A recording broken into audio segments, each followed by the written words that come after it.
welcome back to our channel, Dr. J and your health. Still discussing issues of health pertaining to Ramadan. I hope we are learning a lot. I hope we are sharing the knowledge. I hope we are doing our best to go through this month of Ramadan and hoping to get the best of rewards. I pray that the Almighty Allah accepts our intention and also fulfills everybody's wishes. Right, now we've discussed so many issues pertaining to Ramadan and our health. Okay, we spoke recently about having migraines while fasting and how we can go about this condition. I also earlier spoke about heartburn. So if you've missed any of these, I implore you to try and go and watch our previous videos and educate yourself. Keep the comments coming and ask the question that you want to seek clarity on, and I'll do my possible best to address them in our subsequent videos.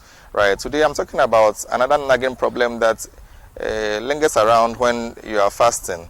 Okay, you know, when you are fasting, there's a restriction in your food intake. Right, there's also a restriction in your liquid intake. So what can come about as a result? The issue is constipation. All right, so one can get dehydrated and then also one could also get constipated. We've spoken about dietary changes that we should employ in this month so that we can prevent some of these things. All right, today's topic will be mainly about constipation and fasting. All right, constipation and fasting. So what is constipation?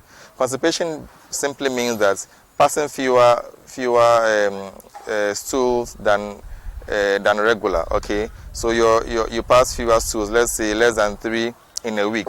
All right, so first and foremost, and then these stools are very hard and dry, and often very painful to pass. Okay, the person usually struggles to pass the stool, and you see the person screaming in pain, and also often there leads to getting some anal fissures or some cuts in the anal region due to the sharp nature of the stool and also its dry nature. All right, so what comes about as a result of this?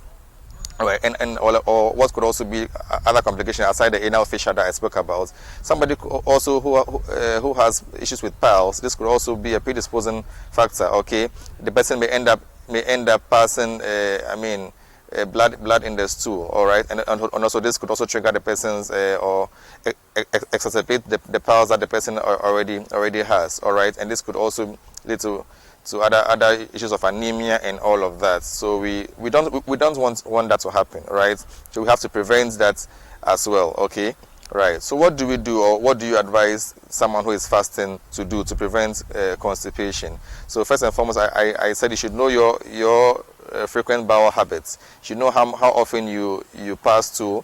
Do you go once a day? Do you go every other day?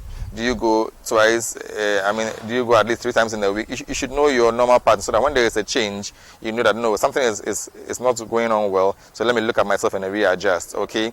So first and foremost, we advise that your breakfast, that is the suhoor, you should involve much more fluids in the suhoor. If possible, get some fruits as well to also add. I think we've spoken more about the suhoor and iftar in our previous videos. You could go back and then watch and then get more knowledge about it, and then also plan your meal very, very well. All right, so your meal basically in Ramadan, the suhoor, iftar, what you are taking should be a wholesome meal, contain much more fiber, a high fiber diet. Okay, so your high fiber diet is in our locality. Brown rice is also very, very helpful.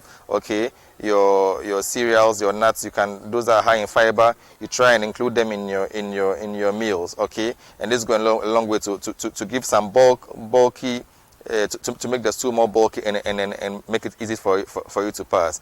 Add more, taking more fruits in your meal as well. All right. When you're taking the fruits, also consume the roughage to also add more bulk and also give more. To make the stool more bulky and allow for easy passage. All right. Taking more fluids as well during suhoor and also iftar. Okay. Taking the soups because so you get more of the fluid. All right. Taking the healthy juices that are available and add them to your meal. Make your meal very wholesome, and in so doing you are able to give that bulkiness to your stool and also be able to pass the stool without any challenges. Now, what happens when unfortunately you realize that you are constipated? Some people try to take in some purgative to peg themselves. and this could also result in severe volume depletion. Okay, severe fluid, so much fluid loss leading to volume depletion. And when that happens, the person now becomes so weak, may become so hypotensive, and may even collapse during the day as a result of excessive volume depletion. And this is so detrimental to your health. Okay, so we don't want you to get to the extent where you are now going to trigger yourself to pass more stool, or let me say, to taking a laxative and also get constipated. Get so much volume depleted. Okay, now when that happens, all right, of course you may not really be able to continue. So you may need an advice. So I encourage you that don't self-medicate and take in something that might harm you. Of course, we have a bulk forming laxative that we recommend that you can take, but we encourage that you see your doctor, and then let us prescribe the right one for you, so that it doesn't go a long way to affect you as well. Some people also have a habit of just taking in medication themselves, because whenever they are constipated, they feel like, oh, this one works for me also, let me continue taking it, and that leads to severe watery stool or severe diarrhea. And then basically, what we discussed earlier continues. So the person gets depleted, and you may collapse. So we do not want that. Okay, so prevention is key.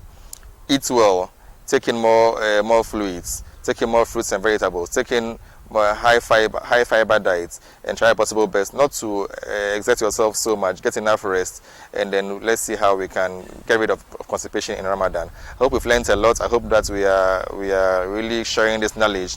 I really hope that you keep your comments coming. Let me know what you want to know about fasting and your health. And I'm here for you to do my possible best to deliver. So until we meet again, make health your priority. Keep sharing the knowledge. Keep subscribing. And we'll meet again another time. Bye-bye.